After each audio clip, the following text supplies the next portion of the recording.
বিয়ে বিয়ে বিয়ে বিয়ে বিয়ে করতে করতে দিদির বিয়ে কাল হয়ে গেল। তো আমি যখন কাল গেছিলাম দুপুরের দিকে, তো দিদির নানিমুখ হচ্ছিল আর দেখছি যে প্যান্ডেলের তো হাফ কাজ এখনও বাকি। তো তারপর দিদিকে একটু ফুলের গয়না পরিয়ে দিয়েছিলাম, কারণ দিদি শ্বশুর বাড়ির থেকে দিদিকে আশীর্বাদ করতে আসবে।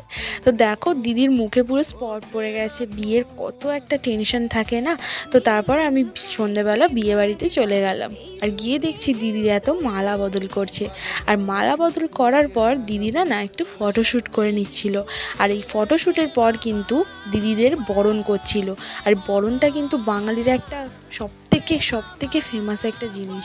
আর তারপরে আমরা একটু নাচানাচি করতে চলে গেলাম, বিয়েবাড়ি বলে কথা, তাও আবার দিদি। তারপরে খেতে চলে গেলাম, আর খেতে গিয়ে এক কাণ্ড, হাফ জিনিস আমি খাওয়া হচ্ছে না ততক্ষণে সব জিনিস দিয়ে দিচ্ছে, মানে খেতে পাচ্ছি না তার আগেই সব কিছু দিয়ে যাচ্ছে।